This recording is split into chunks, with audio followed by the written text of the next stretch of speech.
Trask is also, let's say, metabolically inactive. Karth, you do realize you were talking to a corpse, right? Karth yells, what? No, I mean, Trask is heavily wounded, but now that he's safe, he should be fine. And turns to face Trask's body when Karth notices that Trask's chest isn't moving. His face becomes completely white. Karth starts CPR right away, but it doesn't work. He's dead. Jim, he was alive just a second ago. How could he live through all that, just to die here? It doesn't make sense. Life does not make sense at the best of times, Karth, and death is just another side to life. I say with solemnity. Oh, what are you, a fracking Jedi, spewing that philosophical crap around? Karth yells. This isn't going well for someone. I can't blame him, though, given the month he's had. I give a shrug. Used to be. At least that was accurate, not too damning. Either he is already aware that I fought in the war and that no one who left the order to fight was allowed to return, but not every one of them turned into Sith. He is surprised by that, but he remains silent. He can't bring himself to say, dispose of the corpse. So, being a holy man, how are we going to? There is no death, there is only the Force in non-philosophical crap speech. That means that there is nothing we can do to the body that will mess up his afterlife. Traditionally, though, we set them on fire. After giving it some thought, Karth concluded that it was somewhat deficient. I concur. He asks, trying to think of something to say, so, what do they do on your home planet? Loot the body, perform a dissection, then set the body on fire. I respond. He looks at me as if I've grown a second head. I give a shrug. We were a very practical people, not very sentimental, though. In relation to that, hey Karth, do you recall the time we were sent to search for that missing recon squad during Operation Monkey Jump? You mean the ones that Alar and Johns attempted to move after the Mandalorians killed them, slit them open, placed landmines inside their bodies, and left them for us to find? That recon squad that's missing? I hold up a jetpack and say, yup. He gave me a look as if I had just kicked a puppy. I just realized how expressive Karth's appearance is. Come on, you know that's the way he would prefer to proceed. After giving it some thought, Karth came to the conclusion that I was correct. Trask was always incredibly loyal to the cause. Change in scene. 5 clicks from the apartment. A Sith patrol was exploring terrace upper reaches when they came across a body wearing a Republic uniform. After radioing in that they had located the owner of the landed escape pod, the squad picked him up and brought him inside. Then Trask blew up. I held up a bottle of Teresian ale in salute as Karth and I observed from a rooftop a considerable distance away. Trask Ulgo in pace requiescat, just like you did here. Give them hell on the other side. Don't you think we ought to move into a new apartment? No, but you probably kicked in the door after people saw Trask and I move in any case. How in the world did you do that? It is hingeless. I'm fantastic. You're forgetting that I was dressed as a Sith and kicked down the door. This is why, despite the broken door, this apartment is safer than a random one since they believe they have already looked into this apartment. The Sith will not do so, however. Any new apartment we choose could be randomly searched. However, they won't see the report of the alleged search. That will definitely raise a red flag. In addition to the fact that an escape pod from the Endar Spire landed on their main headquarters, I submitted a phony one. They don't currently place much emphasis on the accuracy of a single report. Karth stopped and gave me a suspicious look before asking, how did you submit a fake report? There is encryption on the Sith network. In addition to being in no condition to report that his armor was stolen, the individual from whom I took the armor also had the encryption key on him, which allowed him to file reports. 2. The Sith encryption codes are actually Republic encryption codes from right before they rebelled. They weren't for the first few months, but I changed them back to give the Republic a disadvantage after realizing how easily I was kicking their ass. That was 2 years ago, and neither the Republic nor the Sith have discovered this. You're kidding me, Karth said, recoiling in disbelief. No, anyway, let's concentrate on resupply since the apartment is as safe as we can get. Since I'm not afraid of a little excess firepower, I suggest that we start at the weapons shop, which according to one of the reports I read while submitting mine may be selling permacrete detonators for industrial use. We then visit the neighborhood clinic to see if they will allow us to stock up on medical supplies. After stopping at the local watering hole to gather information, we then stop by a droid store to see if they won't give up 1 or 2. Those things are useful, even if it's just a remote. Next, we search for Bastila and survivors. We might need to falsify a few documents to pass the security checkpoints because they will probably be in the Undercity. Do you have any objections? It's a better plan than I had in mind, but I believe her name is Bastila. I'll call her by her name when she stops being a bitch. I think you're being a little unfair. Dick moved. She tried Jedi mind tricking me into forgetting that I used to be a Jedi just because I offended her sensibilities. Well, If leading an opposing religious sect that she was at war with qualifies as offending her sensibilities, then so be it. As you were. You should not tell her that I am a Jedi. By the way, I'm attempting to fool her into believing it was successful. Why? To mess with her brain otherwise. Why? She'll act like a hut around an IRS agent if she mentions déjà vu a few times and occasionally makes a casual, wise remark. It will be very funny. Remind me never to piss you off. Nah, you're cool in my book, Karth. Break scene. While Karth was examining the blaster pistols, I was examining a permacrete detonator at the personal defense store, also known as the gun shop. Hey, Naruto. What's up? What's a Naboo? Oh, I just used a cruiser missile on them. The Endar Spire didn't have cruise missiles. The Endar Spire was the missile. I got one of Karth's increasingly frequent WTF's looks. After a long moment, he said, you know what? Screw it, I don't want to know. Now you're catching on. Scene interruption. I addressed the slightly inebriated Sith at the cantina, saying, so, gorgeous, you come here often? I give her a 7 out of 10. If I hadn't been on the clock, I might have even thought about going for it. Hey, I'm not that kid anymore who thinks that the extent of his sex drive is getting Sakura to hug him. I've participated in a good number of seduction operations. In relation to that, of course. What else am I going to do on this forsaken rock? All of the locals whine and complain about the lockdown, but we're just as stuck here as they are. I know what you mean, it can get a little frustrating. I'm purring no. Really, my vocal cords have literally mutated to allow me to growl and do other such things because I've had the Kyuubi in me for so long. She looks at me critically with an air of conspiracy. She asks, wanna blow off some steam? My eyebrows go up. It was simple. With a beautiful woman like you, I'm always ready for some stress relief. Well, I have to go on patrol in the lower city, but when get back, some of my co-workers are throwing a party, if you want to join. Oh, that's even better. When they discover certain documents are missing, there are more places to place the blame, and if they do realize it was me, they'll probably be too stunned to describe it accurately. Well, I murmur, I was hoping for a little more private an evening, but it does sound fun. In its own way, I'm game. Just let me know where to show up though. I might bring a friend, if that's all right. He could use a little R&R himself. She gives a shrug. She writes an address on a napkin and says, the more the merrier.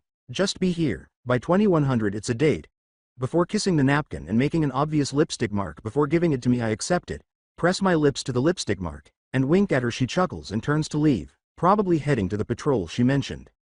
What the hell, Naruto? Karth scowls at me. Hey, if you had your eyes on her, you should have said something, bud. Karth narrows his eyes even more. I don't believe that's his issue in any way. Well, I would offer to play wingman for you, but my apprentice banned me from playing matchmaker. Review. While looking through the personal ads, I noticed that Malik was experiencing some sort of depression, and I thought a nice girl might be able to help him get over it. I eventually came across one that appeared promising. Tanel Sigera, human race wear. Dathomir seeking. A man who lacks confidence in himself. Okay, that's Malik. Fixer uppers might be a thing for this girl. With an understanding of the Force, a Jedi, after all, knows a lot more about the Force than anyone else. However, I understand why that might be an issue. It would be annoying to put up with someone who doesn't know anything about it, even if she did. With an open mind, the majority of people are unaware that Malik is a very tolerant individual. I mean, just take a look at some of the nonsense I put him through, which he accepts. That's another checkmark. Fearless in the face of pain. It may seem strange to ask, but no one who has witnessed Malik in combat can claim that he is terrified of it even though he dislikes it. Who does? And open to taking on more than one partner. Whoa, I hit the jackpot. He probably wouldn't mind if she had a girlfriend.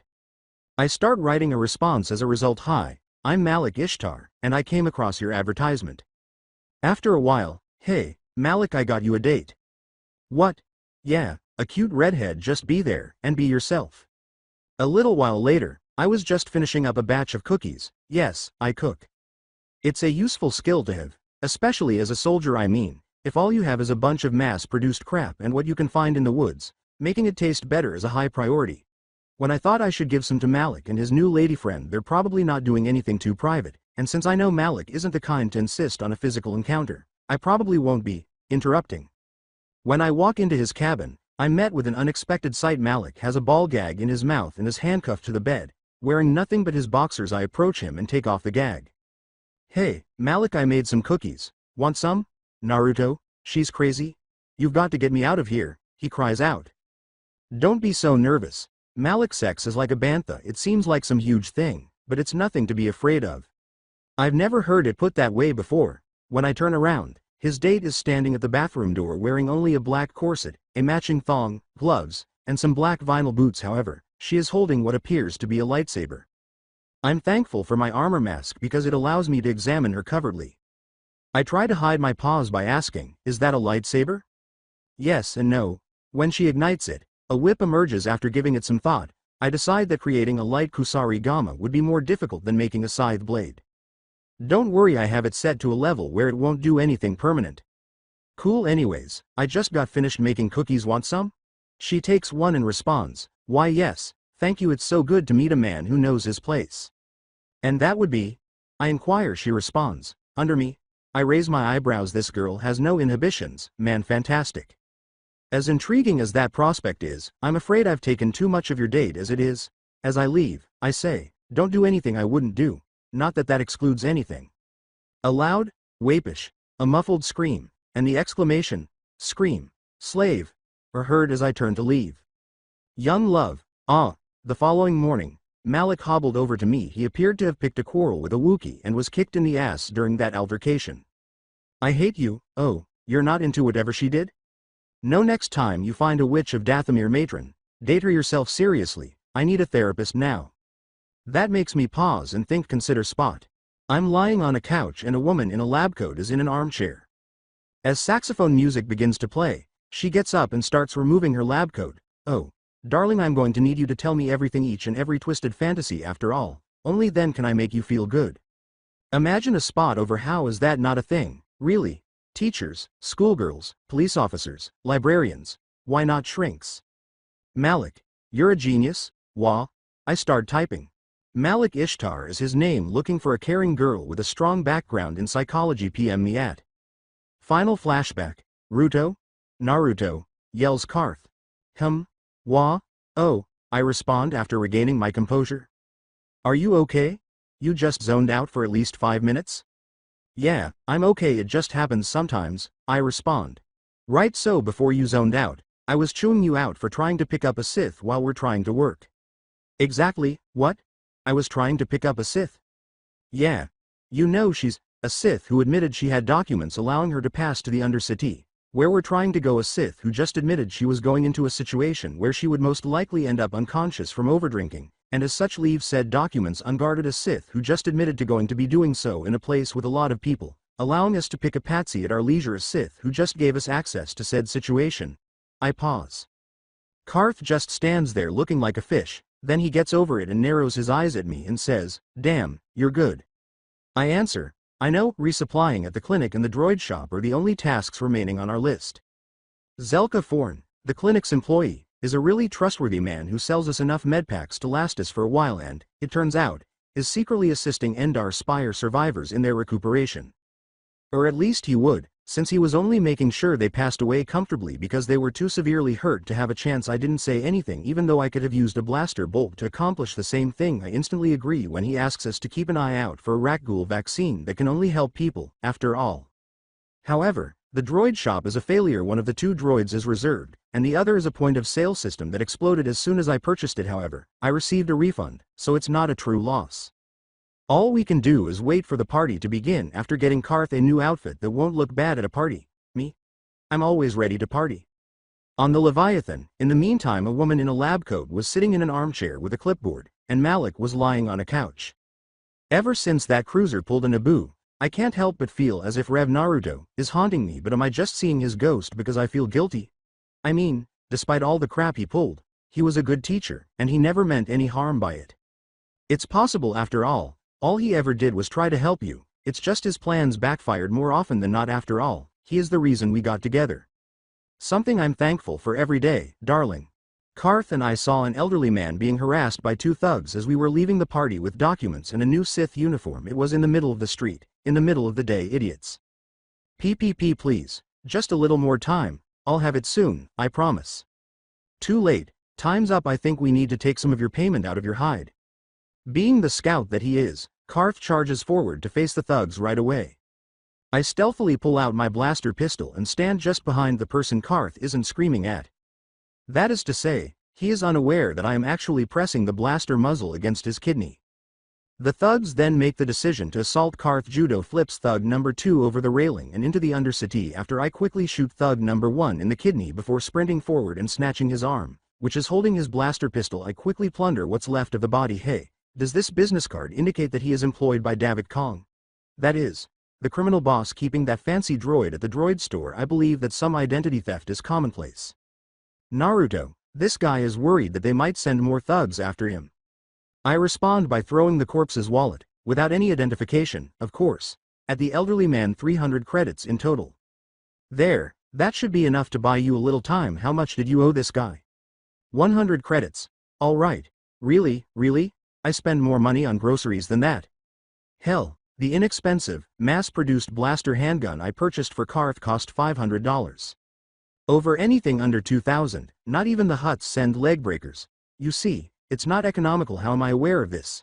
Zoro, a hut, and I are friends. Although he doesn't like to send leg breakers, he worked in that field and frequently had to deal with people who did more Jirocho wasabi than Gato. In other words, good man, a business genius with a heart of gold. But nuttier than squirrel droppings. I'm paying for this shopping spree with him as well. In that case, that should cover it threefold. Now get out of here. I didn't have to remind him twice. Come on, Karth, we're headed back to the droid shop. Break scene. Hey, Janice, remember me? Yeah, it turns out I got clearance from Boss Kong to use that T3 unit, since the other one went up in smoke. Why, you work for Davik? She stumbled in terror. Yeah, I reply, throwing her the business card I stole. After reading the name from the card, she asked, Zitrizi Gluapur. I removed the card from a Rhodian thug. I snarl and finger my blaster pistol. You making fun of my name, lady? No. She cried out. It just sounds exotic, she exclaims, cursing over the appropriate word. Good, now fork the droid over. She responds, that'll be 2,000 credits, for heaven's sake, I'm paying for something I stole. I take his droid, and he pays her for it, charge it to boss's account. I enjoy inflicting pain on scum like him. But he said it would be paid for in person. That was then. Plans change now. He's saying charge it to his account by all means. Call him to verify, but be well aware. Da boss hates repeating himself, and when the boss does something he hates, he ain't happy. When da boss ain't happy, nobody's happy, and that goes double for snotty Twi'lek shopkeepers who can't do their fucking job. You're already on thin ice for that bomb you called a droid. I'm lying. I leave as the happy new owner of a T3M4 unit after she does this after a long day of good old espionage work. Karth, T3, and I return to the apartment for some rest and relaxation. I don't have anything on James Bond. T3 volunteered to be on guard while Karth and I went to bed. Unfortunately, I dread going to sleep because I've been having nightmares lately. Still, I make myself do it. There are numerous applications for the forced sleep genjutsu. Luckily, it is not my typical nightmare, but it begins in the same manner. Something seems to be squeezing my mind, holding on to it, and attempting to make it give, and I give it my all to resist, and I roar in defiance. Unusually, it gives far too easily. I'm afraid of this part. It doesn't arrive. Rather, I am surrounded by blaster-wielding, armored men. I feel like I'm in a force cage. The men appear to be either thugs or mercenaries. Hey, is it just me, or does she look more alert than usual? Impossible. The neural disruptor should, she? I scan my surroundings. I'm by myself with the thugs, none of whom seem to be female, but I feel like they're trying to harm me. But bloodlust, isn't it? It's similar to I am cattle. They want something from me, but I am viewed with disdain. I unleash my full force, launching all of the gunmen into the wall with such force that they will never be able to rise again. I break the force cage that is holding me in the process. That exhausted me for some reason. I can usually toss those around all day. Strange. As I leave, I mention that I'm wearing heels, which I regrettably have experience with. Long story, infiltration mission, enough said, and that whatever I'm wearing is really binding at the crotch, but the boys aren't hurting for some reason. I glance down. I take note of a few things. The boys have since left. I'm dressed in bondage attire. I have breasts. The boys have since left. My neck is surrounded by a smoking object. The boys have completely vanished. I'm a woman. I yell. I guess I'm an alto too. Luckily, I recover faster than most men because of my experience with the Orioke. I tear the smoking collar off a disruptor of the brain. I gaze at my reflection. My name is Bastilla. I scream once more. I sense it. At that point it feels as though a dog or cat has been pulled over a thick comforter in my mind and is attempting to crawl out. If the comforter was so thick that it pinned the creature in place, that is. I know that squirming sensation must be Bastilla's. I now understand. Since the Leviathan incident, a force bond has existed, although it was small. She has been attempting to widen it over the past few months. What else could these slavers be? They took her and applied the neural disruptor. She was too frail to fight back. She probably wasn't even aware that she was acting in the same way as anyone else. She made a help call. And the top badass in the galaxy picked up and, in the process, drowned her in badassery. So, dressed as a hooker, I'm off to save the damsel in distress. Regretfully, this would not be the first instance. I approach the door, a blast door locked. I smile. I create a Rasengan. The jutsu is amazing. It kills my foes, opens blast doors, punches through walls, and slices, dices, and creates julienne fries. At least the wind version does. Bastilla is a wuss, so I'm probably only going to be able to make one more before she passes out. About 20 thugs are also pointing blasters at me. Luckily, ninjutsu is not required for this. Before they have a chance to blink, I crack her knuckles, get close, and roundhouse kick one of the thugs in the face, piercing his eye with my stiletto heel. Then I kick the ass. After 5 minutes, I make my way out of the main entrance, find a quiet spot, and collapse. I then awaken in the apartment. It's already morning. I give a sigh. I suppose there is no rest for the wicked. Good news, I know Bastilla is in the lower city, and she is free. Unfortunate news, she is unconscious, which makes her vulnerable, and I'm not sure where in the lower city she is. I guess I'll have to depend on Jagan. Jagan. I scream in my head, how may I serve as a special Junin codename Jagan reporter? Formalities are unnecessary. Jagan indeed, father. Every time he calls me that, I get excited anyway. Let's get back to work. Please find a brunette woman in her late teens or early 20s dressed like a slave in slavery. Oh my god, please don't tell me that you're cruising for hookers using Konohagakure resources. Wise ass, I have raised him well. No, it's for work. She will possess some of the planet's highest levels of the nature chakra. Scanning achieved target. Orders.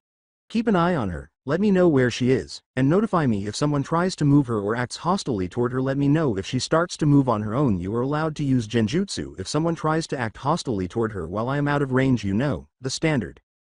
I understand. In order to obtain your bearings, you may wish to look through my eyes. I seal my left eye with my chakra, and I can see everything well, at least in a cone in front of me. You see, at first, Jagan was a sealing experiment that escaped my control. I was attempting to develop an artificial Byakugan with the Sharingan's memorization, predictive, and meticulous skills.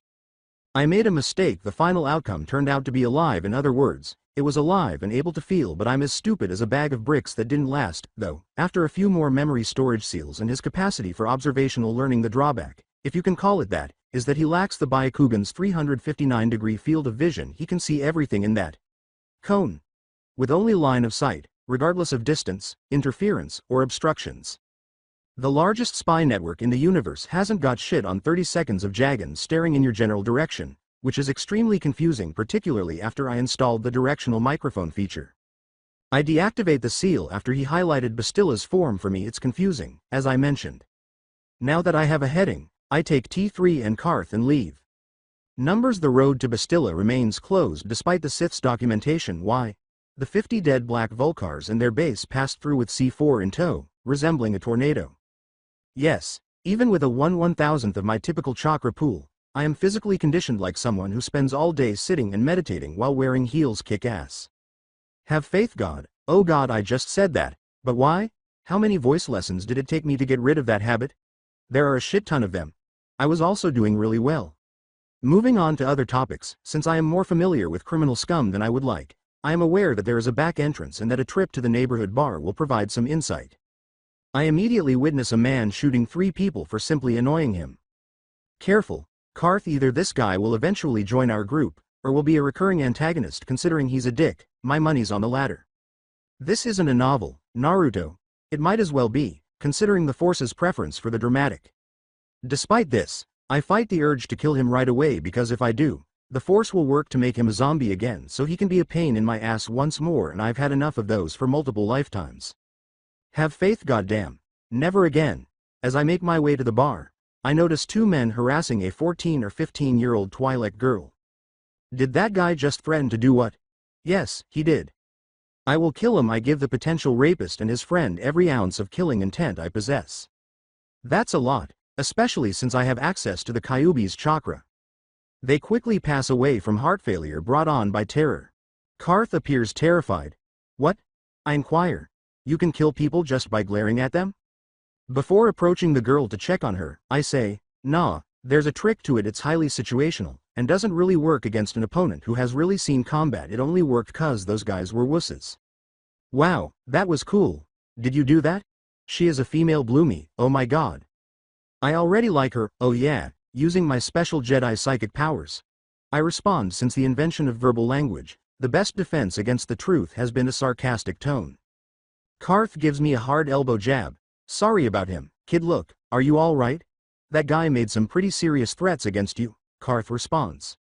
She points to a nearby Wookiee and says, kid, I can handle myself, even if I couldn't, Big Z's got my back. The Wookiee growls in agreement and doesn't look up from his lunch. I poke Karth in the elbow. Sorry about him, miss. Mission vow. Sorry about him, mission, when you get to his age, everyone's a kid. We just don't think a young lady like yourself should have to deal with such things, regardless of capability.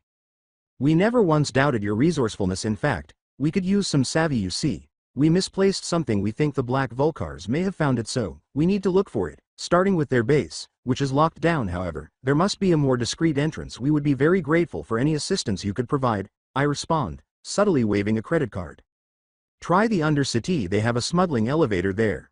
I palm the chit in my right hand and respond, thanks, mission, you're a real sweetheart. I shake her hand, and as I anticipate, the chit is gone when I remove my hand.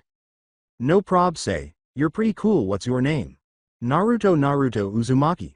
As we leave, I say to him, Karth, first rule of dealing with kids, talk with them like an equal. They hate being talked down to, or being thought of as inferior just due to age. Keep that in mind.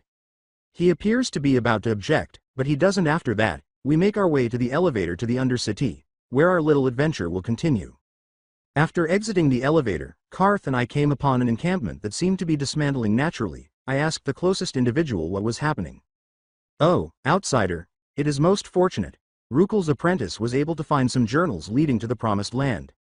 She was about to be murdered by Aegir, something about the Promised Land infringing on his monopoly, but a man came falling out of the sky and landed on him. Unfortunately, they both were killed. She brought the corpses back, but we haven't gotten around to burying them yet. The woman pointed to what looked like a makeshift hospital. I barely recognized the other one, but I don't know the first. Yesterday, I threw that mugger off the railing. He is also recognized by Karth. He begins, perplexed. Did you, Karth? As much as I want to say yes, there is no way in hell I planned that. Not even I'm that good. Ignoring our byplay, the woman goes on. The only thing really keeping us here are the Rakghoul victims. We can't just abandon them, but there's not much we can do for them either. Well, we know a guy who's willing to mass produce the vaccine, but he's missing the formula. We think the Sith might have such a formula, and if any were to have it, it would be those patrolling down here. I'm sure I can convince them to part with a sample, I said, hoping that by cocking my blaster pistol, I didn't give her the wrong impression, and I'll be sure to give you guys a few, if it pans out. So, don't be too quick to old yeller them. We should have some within the week, if not sooner. She gives me a hug and says, oh, that would be wonderful. Thank you, outsider. She is, after all, excitable, isn't she? Karth asks, old yeller. It's a vid about a boy who has to put down his pet when said pet contracts a disease that makes it violent. Sounds depressing, and strangely applicable, I know, right? We hear a disturbance as we get closer to the gate leading to the remainder of the Undercity. Run, Hander, run. We can't open the gate, it would let the Rakghouls in. That seems to be our cue. Then while Karth isn't looking, I take out my third favorite melee weapon from a storage scroll because I know it's foolish to rely on my blaster in such close quarters. At the sight of my bitchin's new weapon, he remarks, we should help them. Naru, what is that? I refer to it as Sakura. It wears red most of the time, hits hard, and is really nice when you're on its good side. I mean blood when I say that. I put the paired blaster gauntlet on my right hand and say, it's a weapon I found in a couple of ruins I sifted through in the past. It's a Masasi Lanveric. It frees up your hands, much like a blaster pistol. Why didn't it gain much traction? And you had it on you this whole time? I just point my thumb at myself and say, smuggler. I almost accidentally shoot myself in the head. That is yet another Sakura analogy if I ever saw one. This sucker has a hair trigger naturally. Attention is drawn to the blaster shot. My cue is that. Let us out, we'll take care of the Rakghouls. I respond. They choose to follow my instructions after noticing my enormous halberd. Right out of the gate, I charge at the Rakghouls, cleaving at least 3 with each sweep as I spin Sakura like a baton. The gauntlet begins when one gets past my defenses and I punch it in the stomach. I lose the shuriken attachment in the blade at the peak of one swing, and it buzzsaws through. revealing two rak ghouls ambushing Karth as he uses his dual blaster pistols to inflict his own wounds on the rak ghoul population. I vertically cut the last rak ghoul I see with one last heave. Welp, that's that. Let's go find that serum and Bastilla, I guess. After discovering a Sith corpse with several vials of serum and a few stray rak ghouls, I pocket them. Then I see a crash site for Republic Pods Karth, and I look into it. A lone survivor is discovered, but he has been bitten by a rak ghoul. When it becomes clear that we are not alone in this place, I give him a vial. It is clear that the leader is saying, "Hands up, we only want the scrap, but we won't hesitate to shoot." And he also appears to be competent. He abruptly stops when he sees my face. He says, "Oh, shit," one of the mooks says. "What are you so scared of, Canderous? We can take him." Canderous responds, "The last guy who said that about him got decapitated with an entrenching tool." I ask, "Do I know you? I don't recall doing that." "Don't recognize him, and I made it a point to get to know my soldiers. We've met, though I doubt you remember me. DXUN, 6 years ago. You killed my CO with that shovel when he tried ambushing your squad. Oh, you Mandalorian, that clarifies it." Karth winces and says, "Oh, God, I remember that, and I do now as well." I give a shrug. "If you're asking me to apologize, you're going to be disappointed." "Nah, why would I do that? His call got him killed, no one's fault but his own, and it isn't like I didn't get a field promotion out of the deal." "Well, to be fair, he did manage to get me off guard, which is why I used that instead of something more conventional, although it is nice to see you're such a good sport about it." He gives a shrug. "It ain't the Mandalorian way to bitch about a loss, nor hold a grudge. It's stupid if you won. You won. Holding a grudge just makes things spiral out of control." I give a nod of approval. If one has hatred after the fight, it forms a chain that keeps us down, and can only be broken through acceptance. I use my own words. Canderous's eyes enlarge. "You've read the scrolls of Rasal Tracen Dha Werda?" "The what?" "Long ago, the founder of the Mandalorian Way, Rasal Tracen Dha Werda, said that in his writings. That guy seems like someone I could have gotten along with." My eyes enlarge with insight. Oh no, I smuggle the lightsaber I found in the wreckage into my satchel and say, "Well, obviously never read him, if I didn't even know their name, but we already got everything we needed, so we'll get out of your hair. Nice talking with you, Canderous." This was obviously Bastilla's pod. After nodding, he dispatches his lackeys to go scavenging. "Well, it looks like a good idea to stop here together with the Republic grunt we picked up." I go to the upper city to drop off the serum and rest. T3 welcomes us as soon as we arrive at the apartment in order to prevent him from being stolen. I left him here and will do so again tomorrow to make sure one of Davik's thugs wouldn't recognize their boss's droid. I even added some orange accents to his paint job. As soon as my head touches the pillow, I fall asleep. I can usually get by with less sleep than most people, but I've had a difficult few days, so I had to use Bastilla to help me sleep last night. I don't have to save Bastilla this time. It's worse. I'm thinking of something. It's not even a shout, let alone a whisper. It feels like a slab of rock is bearing down on my thoughts. Give me direct control. I know you're feeling this. After a protracted battle, I push, resist, and ultimately prevail. It's a Pyrrhic victory, though I'm looking up at it when I force the presence out of my thoughts. One red eye, a column of red light shoots out from this red eye, igniting everything in its path. I scream. I burn. I don't pass away. The corpses lying nearby turn to gaze at me. "You did this, it's your fault. You brought them. You killed us." Above all, though, one sticks out, a woman with brown hair, one blue eye, and one green eye, who was probably no older than 20 even though she is obviously dead. She turns to face me. "You promised you would protect me. Whatever happened to never going back on your promises, sweetie? I thought you were strong. I thought you loved me. I thought you were worthy of me, but it appears I was wrong. You'll never be more than a loser." I'm in a cold sweat when I wake up. Please don't have that dream again. I dread going to sleep and having that dream again, so I keep staring at the ceiling until Karth wakes up. I go to the Undercity after getting a couple more vials of Rakghoul serum from Zelka after curing the infected. Karth and I head straight for the elevator mission mentioned because we don't have any other pressing matters. In relation to that, "Please, you've got to help me. Even the Becks won't help me," Mission exclaims after turning off her stealth field. "Calm down, Mission, what's the problem?" I ask, briefly pondering the identity of the Becks before concluding it is unimportant. She draws in a few breaths. "It's Zalbar Gamorrean. Slavers took him." I assume that Zalbar is Big Z since Jagan claims that Bastilla's circumstances have not changed. It's not like I have anything better to do. Her expression brightens and she squeals as he gives me a hug. "Thank you, thank you, thank you." "Then Kyo, thank you, thank you, thank you," she says. "All right, I'll help." I respond, no problem. Now, Gamorreans are infamously blaster-resistant. Sakura appears to be returning to the game. After calming down, Mission asks, but how are you two going to help him? I get that you're better than average, but you're pretty outnumbered. He's a Jedi or so he claims. Okay, Karth 1, I asked you to keep that close to your chest too. What the hell does, or so he claims mean? Besides the fact you are the most impulsive, social, crass, devious, ruthless, and goofy Sonova bitch I've ever met. So, pretty much the anti-Jedi? Yes. I've never seen you use the Force. Well, if parting the Red Sea is what it's going to take to make believers out of you heathens, so be it. Red Sea. The sea of Gamorrean blood that's going to exist after I'm through with him. I utilize my chakra sensing skills to locate the Gamorrean squad on the opposite side of the wall before he can react to that. I then leap through the wall while wearing my chakra cloak. I yell, oh yeah, as I smash through the wall and toss Gamorreans around like ping-pong balls. After that squad was defeated, I sensed the location of another squad and leapt through the wall in their direction.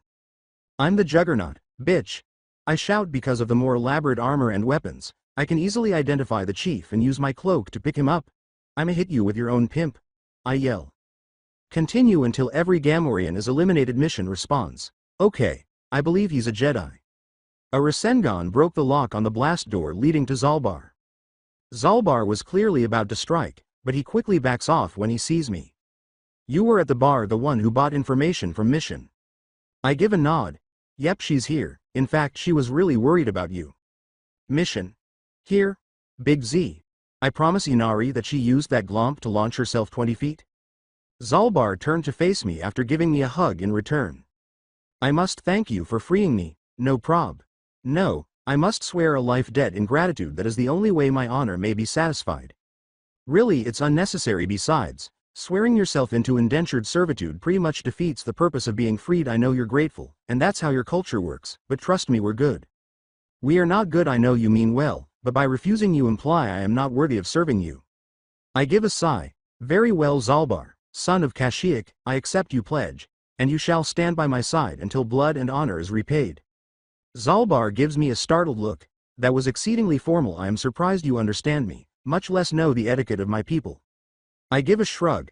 I visited Ruwukoro in the past. I would have said it in your native tongue, but my vocal cords aren't built for Shryawuk, so I probably would have horribly botched it. I see. Hey, wait a minute, if Big Z's going with you, I will too. No, you won't. You're a kid. It's too dangerous, Karth says. Mission and I both say, I can handle her, myself, together. Mission remarks, Naruto's cool, old man, he gets it. I do indeed get it. He gives me a scowl and says, she's too young. Age doesn't mean jack shit. Hell, when I was her age, I was an S rank in the Konohagakure Shinobi Corp. For reference, Mandalore would have only barely been an S rank. I would have known, as he was my target. Konohagakure Shinobi Corp. Never heard of it? I summarize, Special Forces on my home planet. Karth, scandalized, questioned, they let people that young become military? Yup, started the academy when I was 6, actually passed and started taking missions at 13, was a card-carrying badass at 16 that was about average for peacetime. Apart from that last bit, there was maybe a dozen people in the world who were S rank. My CO set the record, though he was what the Republic would call a major at 6. Besides, you're forgetting rule number 1 about dealing with young people.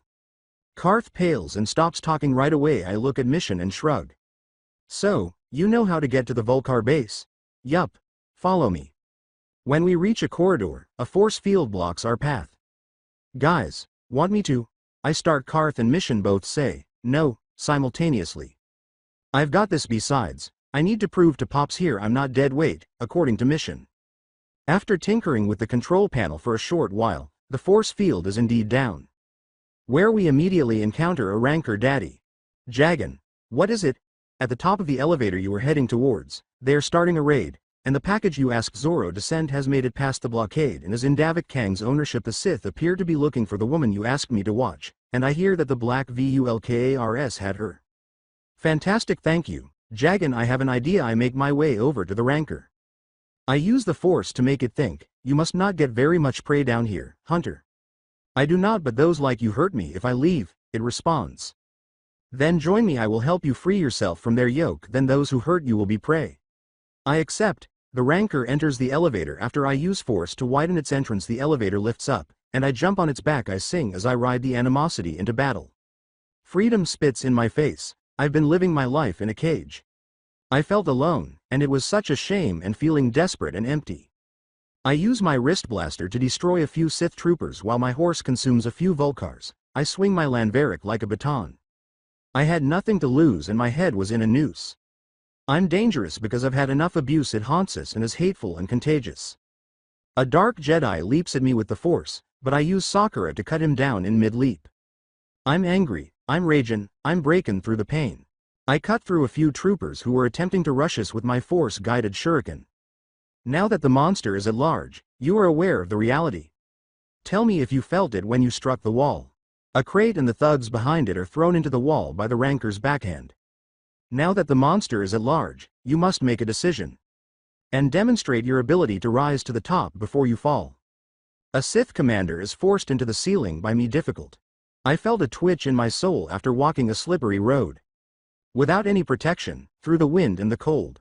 Destruction is the only direction. Taking everything I can. I've paid for all of my mistakes. I'm feeling vicious until I'm ready to break. It's so ridiculous that it breaks us. I'm tearing through these chains while bleeding and still breathing. I release chakra chains, which pull people from hiding and throw them into the closest solid object. Now that the monster is at large, you are aware of the reality. Let me know if you felt it when you struck the wall. Now that the monster is at large, you must make a decision. And demonstrate that you are capable of rising to the top and never falling. I stood looking around the battlefield. Both the Sith and Vulcar sides have hundreds of dead. Regretfully, the Ranker was severely injured and gave a final trembling breath before becoming motionless. Only one Dark Jedi remains. I see that Karth, Mission, and Zalbar are now being brought up by the elevator. The Dark Jedi gives me a horrified look. Well, I just rode a Ranker into battle and killed hundreds. You? How can you still be alive? Or perhaps he knows that I am the Dark Lord of the Sith. Sakura knocks off his block as he lunges at me with his lightsaber. Literally. Mission yells, "Holy crap," as she witnesses the devastation. I give a shrug. That's how I roll. Karth expressed his displeasure by saying, "So much for subtle. We would have had to deal with them sooner or later, and this way we had a blaster-resistant hellbeast on our side when we did." I stated the truth. Mission sniped, yeah, and the Ranker helped too. I don't even try to deny it. I pointed to Bastilla and said, "So, anyway, my informant says she should be this way." Wait, you have informants now? Yup, can they be trusted? Without hesitation, I respond, "Absolutely," and start to move in the direction I indicated. I vaguely recall where I let Bastilla pass out, even though I was completely lost while I was possessing her. As expected, she's out like a light. Okay, remember guys, I don't want her knowing I'm a Jedi, so play it cool. Mission gives me a strange look. I respond, "It's for a joke." She gives a nod of approval. I know the best way to wake her now. "Ah, it's Revan. He's loose," she screamed as she awoke. She gave me a look before yelling again. Until she calmed down, I stood there silently. "What did you say?" she inquired once she had calmed down. She gave me an incredulous look and said, "Ah, it's a raven, and it's loose." I tell a falsehood while lying. They're bad omens on my home planet. She doesn't want to confront me about it, even though it doesn't seem like she bought it. Anyway, my name is Naruto Uzumaki, and this is Karth Onasi, Mission Vow, and Zalbar. Sarcastically, she says, "Charmed." She looks at herself. Why am I dressed like a common streetwalker? That's what happens when you hit the Juma a little too hard. You wake up in weird outfits in the back of an alley, not wanting to know what happened the previous night. I respond. I don't think that was my problem. Well then, don't sit there and let slavers take you. Then actually, that's good advice for everybody. Zalbar pouted and said, "I stayed so they wouldn't take Mission. I wasn't singling you out, big guy. I was disoriented from the crash. Besides, I had trouble finding my lightsaber," Bastilla grumbled. I managed to completely avoid sounding sarcastic when I say, "Oh, I guess that explains it after all. It's not like you had the combined life force of all of creation at your beck and call." She is actually sitting there attempting to determine whether or not I was making fun of her because it is so devoid of sarcasm. She stammers as she tries to think of an explanation. Although, I go on, "I thought Jedi couldn't lose their lightsabers. Like, they actually have to hand make their own, and are trained from a young age to never lose it, or something just from what I've heard." She eagerly extends her hand when I say, "Now that I bring that up, I just remembered I did find a nice long cylindrical object in your escape pod. I think it might be yours." I put a vibrator in the hand that his extended mission erupts in laughter as she stares at it in horror. Karth even snorts with laughter. I am able to maintain a straight face because of my amazing acting abilities, and if you're wondering why I always carry a vibrator, it's precisely because of this. I brandish her lightsaber and say, in a tone that suggests it was an afterthought, I also found this piece of junk. With a glare, she grabs it from my grasp. Karth starts to say, okay, now that Naruto's had his fun, I suggest that we get to the apartment, but I interrupt him. No, it's not the apartment, it's the apartment. Say it with a little panache. It is our secret headquarters, after all.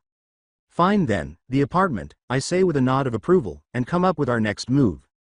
We get ourselves hired as crew on Davik Kang's new Corvette, the Tatsumaki, steal it, then blow this popsicle stand, I'm saying. Okay, how do you know he has a Corvette, and what it's named? Replied Karth. Simple, I designed and named the thing. It was custom made for me. I had Zoro the Hutt, one of my old smuggling. I give Bastilla a sharp look, but she misses it. Buddies, ship it into him. As Davik's the only guy with enough resources to keep it hidden from the Sith. It arrived just recently. Okay, let's come up with a plan to get us hired, then. I just smile. Karth says with resignation, you have an idea already, don't you? I say, yup, but let's discuss that at the apartment, and make my way to the upper city elevator. We discover a peculiar sight at the apartment. Standing over a dead Sith officer, 2 demolished combat droids, another dead Duros, and the body of the Republic soldier we dropped off earlier is a Duros brandishing a blaster pistol. I went over to the Duros. So, what the hell? The Sith were searching the apartments, my friend. Here, he said, gesturing to the lifeless Duros, mouthed off to the Sith. You can see the result then. The Republic soldier, who was in the apartment with the broken door, which the Sith skipped, citing, another patrol already searched it. I told Karth, told you it was secure, rushed out, and managed to destroy the 2 droids in his surprise attack. Then the Sith shot him. I shot the Sith when his back was turned. I looked at how the bodies were arranged and thought his story made sense. The Duros said, don't worry, I'll hide the bodies. That works, then not having to clean up is always a plus, but I'm not picky. As Karth begins an unplanned service for the fallen soldier, I say, thanks. Bud, I never understood. We primarily held services for Hokages back in Konoha. It was either that or a civilian issue. The Edo Tensei Jutsu and bloodline theft, after all, are made possible by burials. Sakura insisted that we hold a service for Zabuza and Haku because they come from a civilian family. When I return to the apartment, T3 is nearly finished with a special project that I requested of him specifically, construct a swoop bike. I take a set of tools and start assisting him. Naruto, what's that plan you hinted at?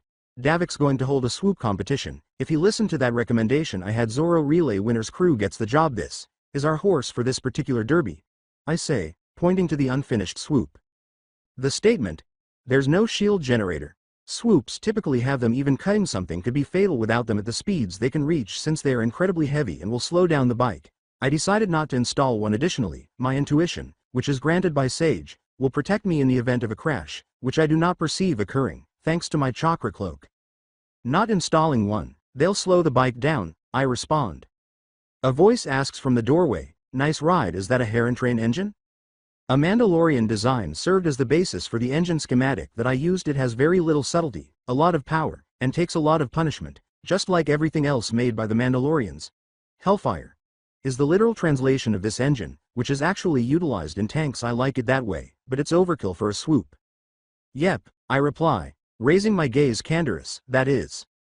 Nice. So, I take it you heard about the swoop race. Odd, considering it was only announced 30 minutes ago, but that's not any of my business. You see, I want off this rock, and, well, let's just say Davik isn't paying me what I promised.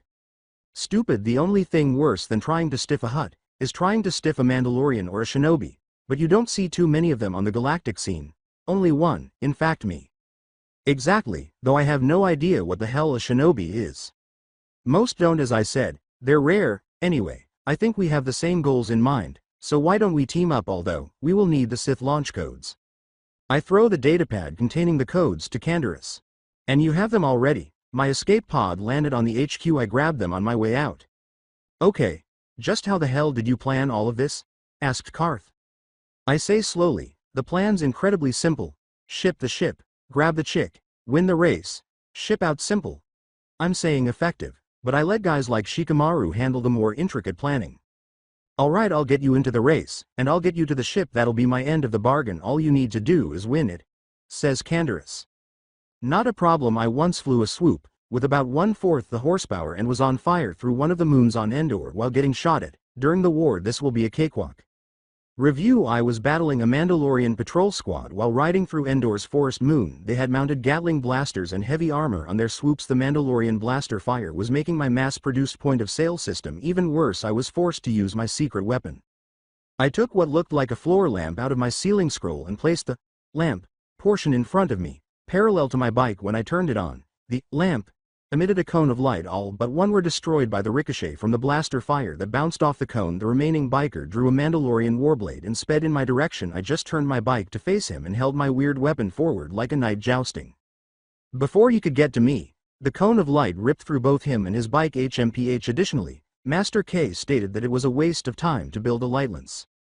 Final flashback: I start painting seals on the bike while I'm absorbed in my memories. Reverse gravity seals to reduce weight, seals to increase durability without increasing weight, etc. Canderous says, "Okay, sounds like a plan. See you then," and walks away. I'm still up, working on the bike, even after everyone else has gone to bed. I awoke the day of the race arrived, and the swoop bike was completed. I give our jalopy swoop bike a last-minute tune-up after getting it there. T3 is my pit droid, and I post Karth, Zalbar, and Mission as watchdogs to stop sabotage. It's Bastilla somewhere. It seems that she has no interest in gambling. In particular, gambling with our exit ticket. She seems to still be unaware of rule number 1, which states that Naruto Uzumaki wins. He is pushed back, or stalemated, but he does not lose, particularly when there is gambling involved. Some individuals assert that certain bloodlines in the elemental nations originated due to the presence of kami blood. I'm fairly certain Benton is my grandmother or something. If that's the case, among other things, it would account for my highly polarized luck. The Hellscreamer, as I refer to my bike, has not been the target of any attempted sabotage. According to the others, it's most likely because of its appearance. Of course, the other bikes are aerodynamic, streamlined vehicles. They have many delicate components and complex controls, and they resemble spears that are prepared to cut through the air. Mine doesn't resemble that at all. A very simple cockpit rests on a bare frame. In the center of the wireframe, a battle tank grade repulsor is located beneath it. I steer it with starfighter repulsors on the sides. The Hellfire engine mentioned earlier is located behind the cockpit and is connected to 2 starfighter thrusters. The entire group is painted blue and orange. One feature of this device is its horsepower. Flying this thing would kill anyone else. Naturally, most people just think this thing is a piece of crap, so why sabotage it when it's so overpowered that it's not even funny? Welcome to the Kong Swoop bike race. These pilots are competing to see who gets to crew the prototype Corvette, the Tatsumaki. First up is Rek Thorn, a veteran of the Hidden Becks. His speeder, the Sunflash, is a very fast rig. I expect him to put in a good showing. Second up is Kiever Kron, driving the Crescendo.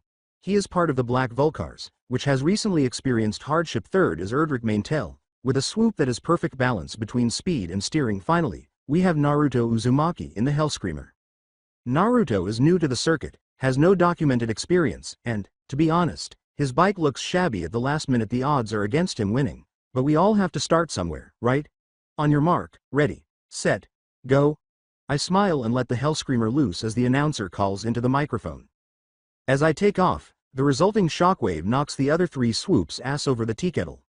I skillfully avoid every obstacle, using Sage mode to warn me of impending danger. Naturally, the same speed is making me grip the controls for dear life. No, really, I am currently flying parallel to the swoop, and I can feel my brains rushing into my feet. I try to slow down as I approach the finish line, but it takes me an entire additional lap before I lose enough momentum to stop. Well, perhaps I cut too much weight. And for some reason, Naruto Uzumaki not only prevailed but also avoided being killed by the G's. Anyone brave enough to actually go into that thing deserves the job. You have to admit, I don't see anyone surpassing the 3-second track record. Naturally, someone objects, the Black Vulcars, specifically, and a fight ensues. Since I'm still confused, I let my minions handle it, and they do. Canderous comes over to us after the fight and says, "Okay, you're in. Let's visit Davik now." We head to Davik's estate after picking up Bastilla, who was actually in the crowd, and apparently some hooligan tried betting with her, and somehow wound up sucked into the main gambling circuit.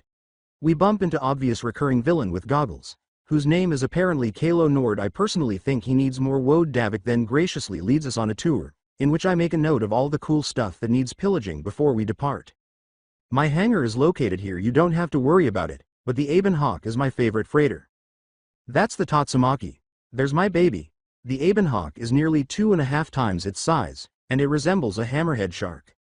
The main loading ramp is where the mouth would be, and it has 4 AW cannons on the head, 2 on top and 2 below, as well as a double-barreled anti-ship cannon on the spine, which sadly does not traverse. Normally, this type of cannon would be too large for a ship the size of the Tatsumaki, but its lack of angling allows it to bear the weight better. The tail fin has 4 AW turrets, 2 on each side, and 2 small-caliber anti-ship cannons. Again on each side the tail fin is completed by 4 thrusters. One above another. Davik is unaware of the missile launchers that run along the sides of the Tatsumaki. The ship is painted black, but the orange seals that improve its efficiency give it the appearance of an inverted leopard print. You will be in charge of that. Please remain in your quarters while I conduct a comprehensive background investigation. People who don't take items that are bolted down and on fire are wusses. I start looting everything as soon as the coast is clear. Mr. One of the lackeys operating the check announced, "You must see this." Well, a Republic Navy captain and a street rat. That's pretty awesome. Military men's desire to advance in their careers is not unheard of. I was referring to the blonde, 3-time Cross of Glory winner, distinguished service, Mandalorian war veteran. What a treasure this man is. Look at known aliases, sir. Davik went white, DD Darth Revan, Shibari Kusanagi, Baron Urutor Rostoni. Hello, Govna. I slit his throat after saying this from right behind him. Kalo Nord is waiting for me when I return to the group and go to the hangar. I am aware of your activities. You can't take the ship from me. I'm stealing it, after all. To which I reply, Tatsumaki, kill, voice command confirmed. Kalo is hit by the forward anti-personnel cannons, which are concealed in panels within the ship. Alright, let's blow this joint. I respond 5 minutes earlier. Malik was standing on the Leviathan's bridge. Sir, I managed to isolate a frame of the base security footage that has a clear image of the assailant. Show it to me. One. Malik instantly recognized the image of a blond man with 3 whiskers on each cheek that the lackey brought up, and he went pale. No. He can't be it. I murdered him. He turned to the crew of the bridge. Direct the fleet to start shooting at the planet. Let nothing get away, nothing at all. Terrace is hit by blaster artillery from the Sith fleet as I maneuver the Tatsumaki through the city and into low orbit. I start singing, just 2 o'clock has come. Additionally, the temperature is starting to rise. And throughout the entire city you see the living dead and the walking wounded. To avoid a barrage of blaster fire, I barrel roll. I've never been so bored and it's never been this hot. Additionally, breathing is no longer enjoyable. Then, like a summer dream, I saw you and you were the answer to all of my prayers. Like a summer dream, I saw you and you were the response to all of my prayers. I give Tatsumaki the order to activate the AW turrets as they start sending fighters after me, and they devour them like a dog with a newspaper. The pavement's pulse is palpable, like a fugitive horse, racing. The subways are steaming and the street's skin is shining with perspiration. Dude. Quit talking. Mission screams, and when I turn to face her again, I see that she appears pale. Oh, I apologize. Sorry. The communication system crackles to life at that precise moment. Naruto. How on earth are you still alive? I'm going to kill you, and kill you, and kill you. After glancing at the figure, Karth goes pale. Darth Malik? Hey, Mali. How are you? Now that I know you're still breathing, it's unbelievable. Are you no longer upset about the Nar Shaddaa incident? Yes. A serial killer in a coat made of dead Gizka abducted me after you left. My fucking jaw was taken off by him. It makes sense why Mali is furious. If I were abandoned by a male Lady Gaga, I would be too. Well, so that's what took place. Did you murder him? Malik responds, sounding offended but not yelling, of course I did. All right, you can't let guys like that wander around. Malik simply squinted. Well, nice to talk, but I have to avoid your blaster fire. See you. It comes back to life a second time when I switch off the communication. Hang up on me, did you? Depends. Did it sound like this? Then turn it off again. I say, Tatsumaki, activate RR protocols if he tries calling again. Understood. Are you certain you want to make the freaking Dark Lord your personal enemy? I already am, apparently, knowing that his interdictor wells will keep me from escaping. I approach the Leviathan with the intention of eliminating them. Regarding the Leviathan, give him another call, Malik yells. Yes, sir. On screen, never gonna give you up, never gonna let you down, never gonna turn around and desert you. Malik screams in sheer frustration and rage regarding the Tatsumaki. The shields will be too much without them, even for the main cannon, so I use the concealed ion cannons. I fire the main cannon, destroying the gravity well generators, and then veer off to escape to hyperspace during a brief window of time when there is no shield. Regarding the Leviathan, fire everything. Regarding the Tatsumaki Karth chants, oh God, oh God, oh God, oh God, oh God, oh God, oh God, oh God, oh God, as he sees all that firepower coming our way. We are about to be engulfed by a sheer wall of blaster fire when I enter hyperspace. Naruto, what the hell? You might have killed us, what were you thinking? Karth yelled. I was thinking I was letting Malik know the reason he was shelling Terrace was no longer on planet.